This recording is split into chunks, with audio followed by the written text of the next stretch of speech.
गर्वका साथ भन्छु मैडम, म विवेकशील हुँ।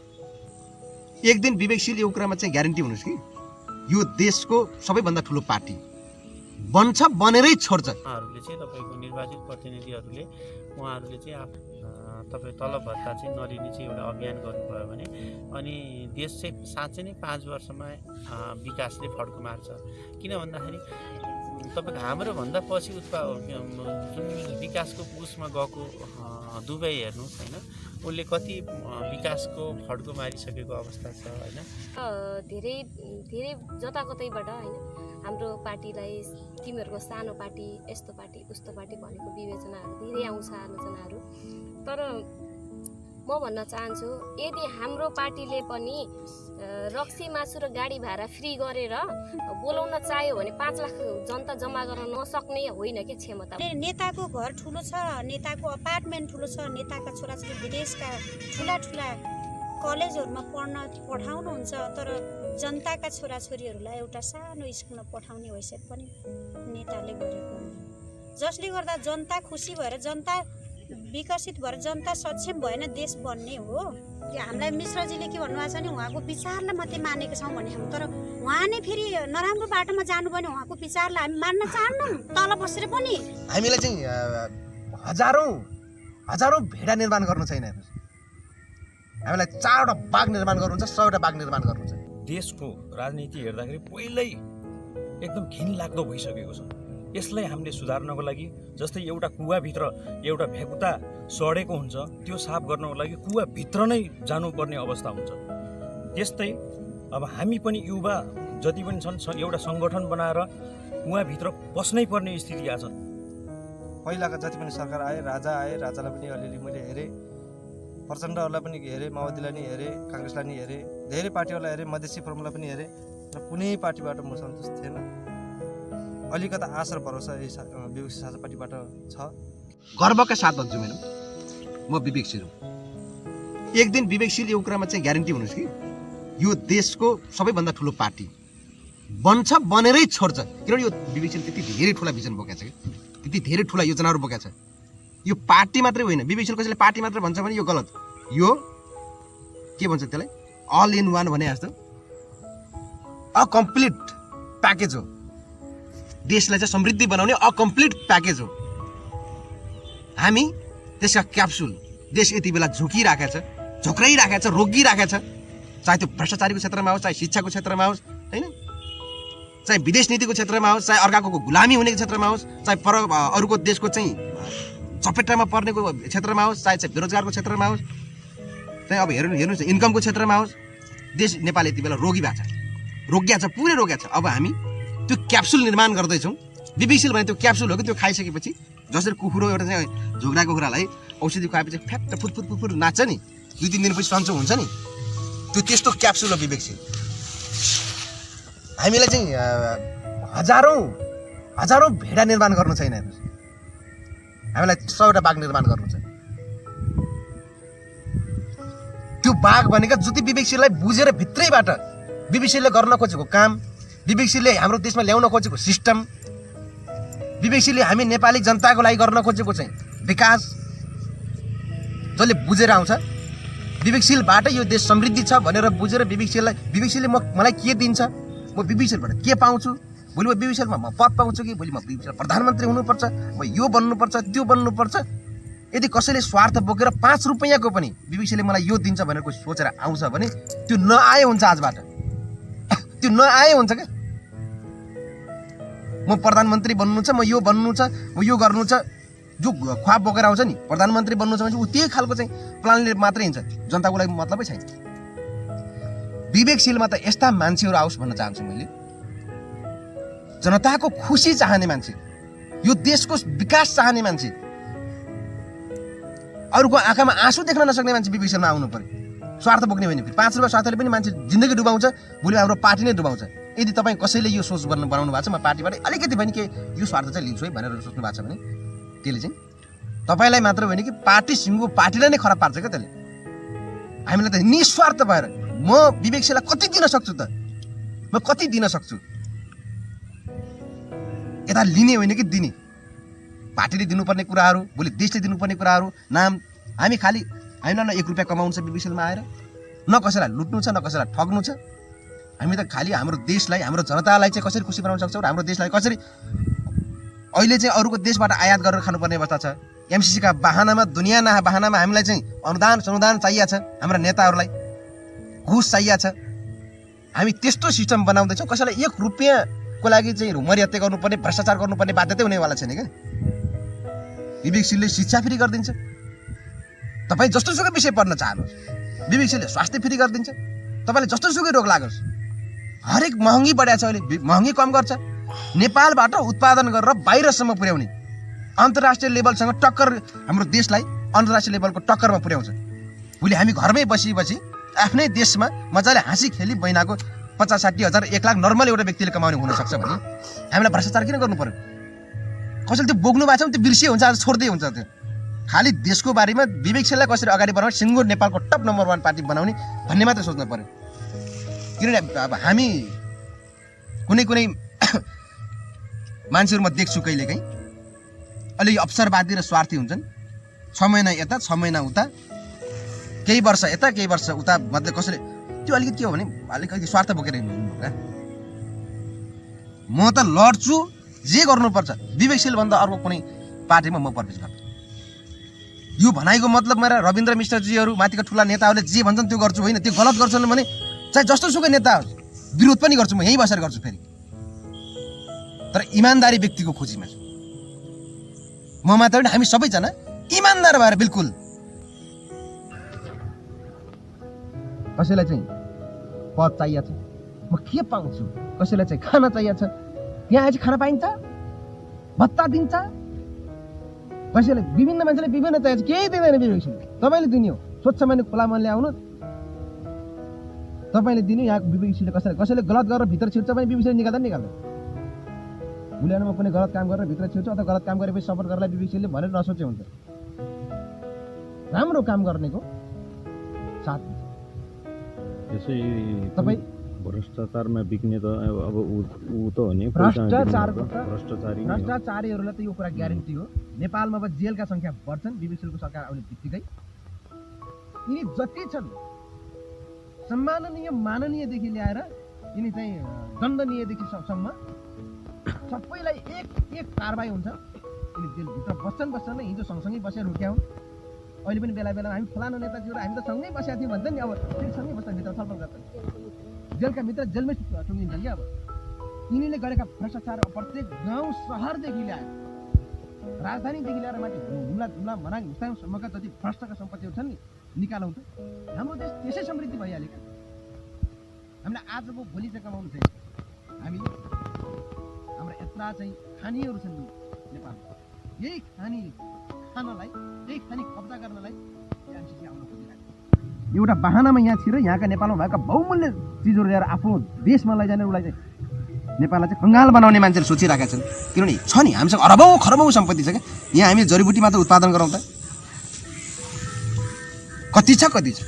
हामीले हाम्रो सगरमाथाको पानी मिनरल वाटरमा प्याक गरेर माउन्ट एभरेस्टको पानीबाट विश्वभर पुर्याउँ त। संसारको एकै मात्र ठाउँ हो त्यो माउन्ट एभरेस्ट। ओहो, सबैले चाख्दै नेपालमा कति आउँछ इन्कम। हाम्रो हुम्ला जुम्लाको मार्सी चामलहरू हेर्नुहोस् त, सबैलाई ल विश्वभरिका मान्छेलाई एक चम्च, धेरै नखाऊ, एक चम्च चखाउँ त, कति आउँछ हामीसँग इन्कम। त्यो खालको उत्पादन हामीले गरौँ न, त्यो खालको जनशक्ति हामीले गरौँ न, त्यो किसानलाई त्यो खालको प्रविधि द्याउँ न हामीले। अनि हामी हाम्रो गाउँघरबाट एउटा जडीबुटी उत्पादन गरेर अझ यहाँसम्म गर्छौँ। त्यो जडीबुटीलाई 100 रुपियाँ किलो बेच्छौँ हामीले। त्यसलाई लगेर उसले औषधि बनाएर दुनियाँ बनाएर 20,000 रुपियाँ किलो बनाएर यहाँ ल्याइपुर्याउँछ। यत्रो ट्याब्लेटलाई हामी 400-500 हालेर किन्छौँ नि, त्यो हामीले यहाँबाट बेचेको 100 रुपियाँको जडीबुटीबाट बनाएको थियो। हामी के त्यो हामीसँग नेपालमा क्षमता छैन, त्यो औषधि उत्पादन गर्न सक्ने हामी जनशक्ति छैन, छ नि, तर ठाउँ मात्र चाहिएको छ। त्यो ठाउँ विवेकशीलले सिर्जना गर्छ। हामीलाई चाहिँ कसैले केही सोच्छ भने हामी सरकारमा मात्र गएर काम गर्नेछौँ भन्ने यदि सोच्छ भने त्यो गलत हो। हामी अहिलेदेखि नै लागिरहेका छौँ। अरू पार्टी चुनावको बेला, चुनावभन्दा 2 महिना अगाडि गोजीभरि पैसा बोकेर हात बोतलभरि रक्सी बोकेर जान्छन् गाउँमा। हामी जनताको समस्या के छन्, असली किसानको समस्या के छन्, कहाँ विद्युत पुगेको छैन, कहाँ बिजुली पुगेको छैन, हामी उहाँहरूलाई कसरी चाहिँ सहयोग गर्न सक्छौँ, उहाँहरूलाई कसरी चाहिँ काम गरेर मन जित्न सक्छौँ। अहिलेदेखि हामी 365 दिनै 365 दिन × 5 गर्नुहोस्। कुनै 5 वर्षको चुनावमा 2 महिना जान्छन् भने हामी कम्तीमा 1200 दिन हामी जनतासँगै रहन्छौँ। त्यसपछि हेरौँ न विवेकशील कसरी ठुलो बन्दैन। नमस्कार। चाहिँ विवेकशील साझा पार्टीमा चाहिँ लाग्नुका चाहिँ विभिन्न कारणहरू छ होइन। एक त अब सरकारी कर्मचारीहरूलाई पार्टीको सदस्यता नदिने होइन। 2 नम्बर तपाईँको स्कुल कलेजहरूमा भातृ सङ्गठन नखोल्ने र 3 नम्बर चाहिँ बन्द हडताल नगर्ने होइन, यो छ। र यसको सँगसँगै तपाईँको जुन उच्च ओहदामा बसेका राजनीतिक कर्मीहरू हुनुहुन्छ होइन, र उहाँहरूको चाहिँ सम्पत्ति छानबिन गर्ने होइन, यो पनि राम्रो लाग्यो। अब यस्तै विवेकशील साझा पार्टीमा अहिले देशमा एउटा बढ्दो जनलहर चाहिँ छ होइन, बढिरहेको छ। र यसमा अहिले अदालतले पनि एउटा चाहिँ अहिले सपोर्ट गरेको हुँदाखेरि अहिले सम्पूर्ण साथीहरूलाई चाहिँ के भन्न चाहन्छु भन्दाखेरि तपाईँको देशभरि रहेका आफ्नो टोल नजिक आपसमा रहेका सरकारी कर्मचारीहरू र जति हुनुहुन्छ होइन, उहाँ चाहिँ तपाईँको टिचर आफ्नो टिचर व्यवसाय अथवा विभिन्न सरकारी कर्मचारीमा चाहिँ आबद्ध पनि हुने, उता प्लस पार्टीको राजनीति तपाईँको चाहिँ कार्यक्रममा सहभागी हुने अथवा सदस्यता लिँदै हिँडिरहेको अवस्था छ। र यदि उहाँहरूले एउटा चाहिँ कार्यक्रममा गइरहेको चाहिँ फोटो तस्बिर खिचेर अनि अथवा उहाँ कुन स्कुलमा पढाउनुहुन्छ के छ भनेर प्रमाणसहित हाम्रो केन्द्रीय विवेकशीलको साझा पार्टीको केन्द्रीय कार्यालयलाई चाहिँ त्यो डकुमेन्ट मेलबाट पठाइदिनु भयो भने अनि त्यसलाई चाहिँ तपाईँको चाहिँ त्यो कर्मचारीलाई चाहिँ तपाईँको चाहिँ मुद्दा दिने काम चाहिँ हाम्रो केन्द्रले गरोस् भन्दै चाहिँ देशैभरबाट 20,000 हजारौँ 50,000 10,000 लाखौँ यस्ता तपाईँको चाहिँ मान्छेहरूलाई हामीले कारबाही गर्न सक्ने अवस्था आयो भने चाहिँ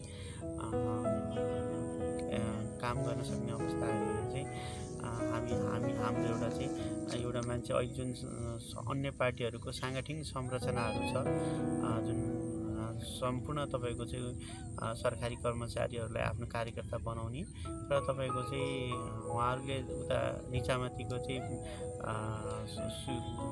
सुविधा पनि लिने सरकारको र उता तपाईँको चाहिँ राजनीतिको चाहिँ सदस्य पनि हुने दोहोरो यस्तो चरित्र चाहिँ काम गरिरहेको हुनाले उहाँहरूलाई चाहिँ एउटा किसिमको चाहिँ जुन किसिमको विकृति गरिराख्नु भएको छ यसमा चाहिँ सजग गराउन हामीले सक्छौँ। तसर्थ तपाईँको चाहिँ यो काम चाहिँ हाम्रो पार्टीले पनि गरोस् भन्ने चाहिँ मैले चाहन्छु होइन केन्द्रबाट। र यस्तै जस्तो हामीले अर्को बुझ्नुपर्ने के रहेछ भन्दाखेरि जस्तो स्विजरल्यान्डतिर मान्छेहरूले टन्न पैसा कमायो, व्यापार व्यवसायहरू गर्यो होइन, अनि व्यापार व्यवसायहरू टन्न पैसा कमाइसकेपछि चाहिँ अब मैले कसरी देशलाई सेवा गर्न सक्छु भनेर राजनीतिक तपाईँको चाहिँ एउटा पृष्ठभूमिमा आउँदो रहेछ, मान्छे पोलिटिक्समा लाग्ने रहेछ र तपाईँको पोलिटिक्समा लागिसक्दाखेरि उसले सरकारको तर्फबाट 1 कप चिया पनि खानिरहन्छ होइन। आफ्नो व्यक्तिगत रूपबाट चाहिँ उसले खर्च गरी र चाहिँ तपाईँको चाहिँ सामाजिक काम गर्ने हुँदाले देश विकास भएको रहेछ। हाम्रो यहाँ चाहिँ तपाईँको चाहिँ जति पनि हामीहरूको चाहिँ करबाट जुन रकम प्राप्त उठ्छ त्यो रकमको चाहिँ 80-90% हामीहरूको चाहिँ कर्मचारी जुन तपाईँको चाहिँ तलब भत्तामा जाने रहेछ। अनि कहाँबाट विकास हुन्छ होइन, विकास हुनको लागि त पैसाहरू तपाईँको चाहिँ खर्च हुनु पऱ्यो होइन विकासमा। तसर्थ अब चाहिँ हामीले के गर्नु पर्दछ भन्दाखेरि हाम्रो पार्टीले चाहिँ निर्वाचित प्रतिनिधिहरू हुन्छ होइन, उहाँहरूले चाहिँ निर्वाचित प्रतिनिधिहरूले चाहिँ तपाईँको निर्वाचित प्रतिनिधिहरूले उहाँहरूले चाहिँ आफ्नो तपाईँको चाहिँ तपाईँ तलब भत्ता चाहिँ नलिने चाहिँ एउटा अभियान गर्नुभयो भने अनि देश चाहिँ साँच्चै नै 5 वर्षमा विकासले फड्को मार्छ। किन भन्दाखेरि तपाईँको हाम्रोभन्दा पछि जुन विकासको उसमा गएको दुबई हेर्नुहोस् होइन, उसले कति विकासको फड्को मारिसकेको अवस्था छ होइन। यसले गर्दाखेरि विकासको फड्को मार्नको लागि चाहिँ हामीले चाहिँ राजनीति सेवा हो, जागिर होइन भन्ने कुरा चाहिँ हामीले तपाईँको चाहिँ त्यो हिसाबले चाहिँ पोलिटिक्समा चाहिँ राख्नुपर्छ भन्ने लाग्छ होइन। अनि दोस्रो तपाईँको दोस्रो चाहिँ तपाईँको जस्तो हिजो 2042 सालतिर विदेशीको $1 हाम्रो 17 रुपियाँले एक्सचेन्ज हुने रहेछ विनिमय दर हेर्दाखेरि। अहिले हाम्रो 125-30 बनाइसक्यौँ भनेपछि हामीले पैसाको भ्यालु कहाँ पुऱ्यायौँ होइन। र यस्तै रोजगारीका कुराहरू हरेक कुराहरू थुप्रै कुराहरू छन्।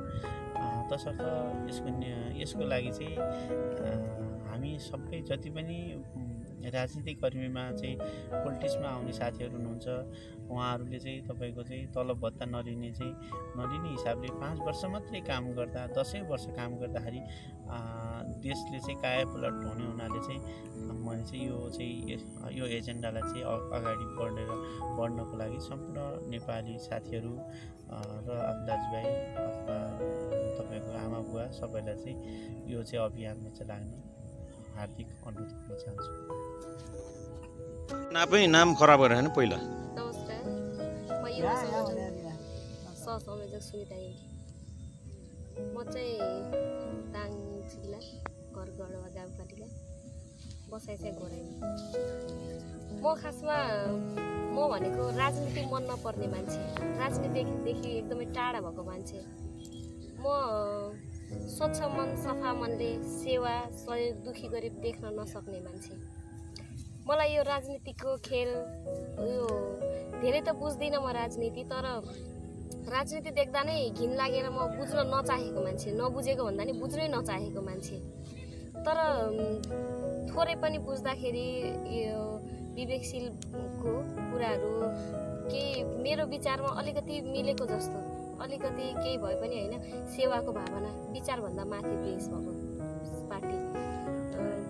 अनि म त्यसैले विवेकशीलमा आएँ। तर धेरै धेरै जताकतैबाट होइन हाम्रो पार्टीलाई तिमीहरूको सानो पार्टी, यस्तो पार्टी उस्तो पार्टी भनेको विवेचनाहरू धेरै आउँछ, आलोचनाहरू। तर म भन्न चाहन्छु यदि हाम्रो पार्टीले पनि रक्सी मासु र गाडी भाडा फ्री गरेर बोलाउन चाह्यो भने 5 लाख जनता जम्मा गर्न नसक्ने होइन के क्षमता भनेको। हामीले भनेको हामीले रक्सी मासु फ्री गरेर गाडी भाडा फ्री गरेर 5 लाख जनता जम्मा गर्नु भनेको भन्दा स्वच्छ मनले आफ्नो गाडी भाडा तिरेर बरु 50 जना आओस्, तर त्यो 5 लाखलाई भारी पर्नेवाला छ। भारी परोस् के बरु, तर त्यो 5 लाख नै 5 लाख भन्दा 50 बरु धेरै होस्। तर यस्तो सफा मनले आओस्, मान्छेले यहाँ कुनै राजनीति गर्ने होइन, लुट्ने चोर्ने फटा गर्ने भ्रष्टाचार गर्न पाउँछु भन्ने एउटा आश जो पनि बोकेर आउनु भएको छ नि त्यसलाई बिर्सिदिनुहोस् होइन। म भन्न चाहन्छु कि सबै मान्छेले यदि हाम्रो जस्तो सोच राखेर सफा सोच मनले सेवाको भावले अगाडि बढेको छ भने त्यो मान्छेको कहिले पनि हार हुँदैन। र अब आउँदै गर्दाखेरि जुन हिसाबले हाम्रो बढिराख्नु भएको छ हाम्रो अहिले मेम्बरहरू, त्यसको लागि त्यो 5 लाखलाई भारी पर्नेवाला छ। नमस्कार। नमस्कार, मेरो नाम सिर्जना पाण्डे रावत, गोराई 17मा बस्छु। र वास्तवमा हाम्रो देशमा धेरै पार्टीहरू हुनुहुन्छ, पार्टीमा हुनुहुन्छ पार्टी भन्दा नि, र म विवेकशीलको एउटा सदस्य हुँ। वास्तवमा हेर्दाखेरि पार्टीहरू च्याउ जस्तै उम्रेका छन्। ती च्याउ क्वालिटेबल हुन् कि क्वालिटेबल होइनन् भन्ने कुरा छुट्याउन गाह्रो भयो धेरैको आँखाहरूले। जनताहरू भ्रममा हुनुहुन्छ। जनतालाई कहाँ सुविधा दीर्घकालीन छ भनेर सोच्नुहुन्न। जनताहरूले एक छाक खाना पाए आहा कति राम्रो भनेर त्यही पार्टीलाई गएर आफूलाई आँखा बन्द गरेर एउटा बन्द कोठामा गएर आफ्नो मत दिनुहुन्छ। त्यो मत एउटा मतको ठुलो महत्त्व छ। त्यो एउटा मतले हार्ने र एउटा मतले जित्ने हुन्छ। त्यो एउटा मत पाएको व्यक्ति, जितेको व्यक्ति वाह म त एउटा कुर्सी पाएँ भनेर माथि जान्छ र त्यो मत दिएको जनतालाई पछाडि हेर्दैन। र वास्तवमा हामी पनि विवेकशीलको एउटा सदस्य अथवा हाम्रो पार्टी हो। गर्वका साथ भन्न चाहन्छु हामीले धेरै कुराहरू भनेर भन्दा गरेर देखाउन आवश्यक छ। र नेपालमा देख्दाखेरि कहाली लाग्दो डरलाग्दो दर्दनाक अवस्था छ। के अरे पार्टीमा गरेका दुनियाँ चकित पर्छ। विदेशका कुराहरू नगर्ने भनिन्छ, तर विदेशका राजनीतिहरूमा नेता बन्ने होइन जनता बनाएर नेता बन्छन् भने नेपालमा नेता बनेर जनतालाई बनाउन चाहन्न। किनभने नेताको घर ठुलो छ, नेताको अपार्टमेन्ट ठुलो छ, नेताका छोराछोरी विदेशका ठुला कलेजहरूमा पढाउनुहुन्छ, तर जनताका छोराछोरीहरूलाई एउटा सानो स्कुलमा पठाउने हैसियत पनि नेताले गरेको हुन्न। जसले गर्दा जनता खुसी भएर, जनता विकसित भएर, जनता सक्षम भएन देश बन्ने हो। तर नेता बनेर देश बनेको मैले कहीँ देखेको थिइनँ। म मात्रै होइन, अरू साथीहरूको कस्तो विचार हुन्छ म यो भन्न चाहन्छु। साझा विवेकशीलले पनि के गर्ला र, के गर्न सक्छ र भन्ने चाहिँ दुनियाँ आलोचनाहरू देख्नु होला। यो भिजुअललाई देखेर अथवा भिडियोलाई देखेर, मलाई देखेर, मेरा साथीहरूको विचारहरूलाई देखेर वास्तवमा म पार्टीलाई यो राम्रो यो नराम्रो भन्न चाहन्न आदरणीय दर्शकहरू। किनभने विचारसँग आफ्नो कामलाई मान्छु। जसले काम गरेर देखाउँछ त्यो व्यक्ति नै सफल व्यक्ति भन्न चाहन्छु। र जुन पार्टीले काम गरेर देखाउँछ, जनताको चुलोमा आगो बलेको छ कि छैन भनेर त्यो नेता जान्छ, त्यो नै पार्टी सफल पार्टी हो भन्न चाहन्छु। हुन त हामीले पनि अहिले केही गर्न सकेको छैन। हामी भर्खर जन्म भएको छौँ। हाम्रो एउटा माथिबाट नै हामी एउटा हामीलाई मिश्रजीले के भन्नुभएको छ भने उहाँको विचारलाई मात्रै मानेको छौँ भने हौँ, तर उहाँ नै फेरि नराम्रो बाटोमा जानु भने उहाँको विचारलाई हामी मान्न चाहन्नौँ तल बसेर पनि। त्यसैले म भन्न चाहन्छु कि जनताको लागि नेता हो कि नेताको लागि जनता हो, यो भन्न चाहे। सबभन्दा यो क्वेसनको उत्तर अहिले दुनियाँका ठुला पार्टीहरूले महाधिवेशनमा भोज भतेर लाखौँ करोडौँ अरबौँ खरबौँ सम्पत्तिहरू एकदम पानीमा सलल्ल बगाउनु भएको छ, तर हाम्रो त केही पनि छैन भन्ने चाहिँ लाग्दो हो। तर बिस्तारै जन्म भएको छ र एउटा साङ्केतिक पाराले के राजनीति होला, सम्पत्ति कहाँ होला भन्ने होला, तर विचार विमर्श र एउटा कर्मठ व्यक्ति जन्माएर नै एउटा जहाँ कर्मशील व्यक्ति जन्मन्छ त्यहाँ नै त्यो कर्मबाटै काम बन्न सक्छ, कामले नै हाम हुन सक्छ। त्यसैले त्यो भन्न चाहन्छु, नेपाललाई सानो देश भएर दुनियाँ देशसँग एउटा मोड्ने, एउटा खेलाउन देखाउने जस्तो नेताहरूले, एउटा प्ले ग्राउन्ड बनाउने हाम्रा ठुला नेताहरूले बनाइसके, जसले गर्दा दुःख लाग्छ। नेपाल आमा रोइरहेकी छिन् कि जस्तो लाग्छ भन्न चाहन्छु। र हाम्रा विवेकशीलका साथीहरूले कहाँ हुनुहुन्छ यसो हामीलाई फर्केर हेर्नुहोस्। तपाईँहरू कुन बिन्दुमा हुनुहुन्छ, कसरी बस्नु भएको छ र तपाईँले के विचार दिएर गर्ने हो, कस्तो काम गर्नुपर्छ र अब हामी को हो भनेर चिन्न आवश्यक छ। र आज हामीले भ्याएन त्यो गर्न सकिन, त्यो टाइम छैन, यो टाइम छैन भनेर चाहिँ तपाईँहरू लुकेर नबस्नुहोस्। सक्षम सिधा मनले अनि आफ्नो छातीले विवेकशील साँच्चै विवेकशील हुनुहुन्छ भने तपाईँ सधैँ टाइमको म्यानेज गर्नुहोस्। हाम्रो सानो इन्फर्मलाई पनि जुटेर हेर्नुहोस्, काम गर्नुहोस्, थोरै काम गरेर पनि हाम्रो रेगुलारिटी दिनुहोस् भन्न चाहन्छु। हस्, धन्यवाद। म नारायण पाण्डे, म राजनीतिको बारेमा केही कुरा खुलाउँदैछु हजुरको माझमा। केही ज्यादा बोले पनि चाहिँ त्यसको लागि क्षमा चाहन्छु। यो राजनीति हाम्रो नेपाल देशको राजनीति हेर्दाखेरि पहिल्यै एकदम घिनलाग्दो भइसकेको छ। यसलाई हामीले सुधार्नको लागि जस्तै एउटा कुवाभित्र एउटा भ्याकुता सडेको हुन्छ, त्यो साफ गर्नको लागि कुवाभित्र नै जानुपर्ने अवस्था हुन्छ। त्यस्तै अब हामी पनि युवा जति पनि छन् एउटा सङ्गठन बनाएर कुवाभित्र बस्नै पर्ने स्थिति आएको छ। त्यसको लागि अब राजनीतिभित्र छिरेका छौँ होइन। राजनीतिभित्र छिरेपछि अब नै बल्ल त्यसको हामीले समाधान गर्न सक्छौँ होइन। कहाँनिर चलखेल भइरहेछ, कहाँनिर भ्रष्टाचार ज्यादा भइरहेछ होइन। यो पैसामा नबिकौँ। कोही पनि यदि सच्चा मनले आउँछ राजनीतिमा घुस्छ भने चाहिँ बल्ल देशको विकास हुन्छ। स्वास्थ्य, शिक्षा, हरेक चिज हामीले एकदम फ्री गर्न सक्छौँ देशमा। तर हाम्रो युवा जमात पैसामा नबिकौँ प्लिज। यो हाम्रो जति पनि केपी ओलीजी, हाम्रो प्रचण्डजी यहाँ सरकारमा आएर के गर्नुभयो जनताको लागि, मलाई जवाब दिन सक्नुहुन्छ? एउटा जस्तै हामी अहिले एउटा सानो पार्टीमा छौँ अहिले, विवेकशील साझा पार्टी भन्ने। यसमा हामीले युवा सङ्गठन जुटाउँ। आज सानो मिटिङ छ भन्नुपर्दा पनि के पाउँछ र? पैसा दिनुहुन्छ, पैसाको कुरो कहाँबाट आइरहेछ यहाँ बिचमा? त्यो त ल्याउँदै नल्याउनु पर्ने कुरो हो होइन। अब यसलाई जरैदेखि उखलौँ हामी सबै, यदि सच्चा मनले गर्ने हो भने हाम्रो देश सिङ्गो नेपाललाई हामीले समृद्ध तरिकाले हमेसा कायम राख्नेछौँ र देशको विकास गर्नको लागि अघि बढ्न सक्छौँ होइन। यति भन्दै म आफ्नो 2 शब्द यहीँ टुङ्गाउन चाहन्छु। हस्त, धन्यवाद। आचार्य, म चाहिँ यो बीपीएससीको साझा पार्टीमा यो किन अलि इन्ट्रेस्ट र अलि किन जिम्मेवारी नै भनौँ होइन, युवा भएर अलि जिम्मेवारी किन भनौँ भनेपछि म खासै बोल्न त आउँदैन। नेपालमा शिक्षा स्वास्थ्य छैन, निःशुल्कै छैन। किनकि अब मेरो पनि सानो बच्चा छ स्कुलमा, आफ्नै उ गर्छु, उदाहरण दिन्छु। स्कुलमा गएँ, केजीमा मात्रै भर्ना गर्न मेरो बच्चालाई 800 रुपियाँ, सरकारी स्कुलमा 800 रुपियाँ लाग्दो रहेछ। 800 रुपियाँ दिनुहोस् भने मैले यति महँगो किन भनेर लाग्छ, यो दिन पऱ्यो, बच्चापछि त पढाउनै पऱ्यो सबैलाई। दिएको महिनाको 200 रुपियाँ एक्स्ट्रा अझै पनि फिस सरकारी स्कुलले लिन्छ। अब हामी चाहिँ साना जस्तो गरेर काम गरेर यताउता गरेर सान्तनो रोजगार गरेर पनि बच्चापछि पाल्न त सकिन्छ।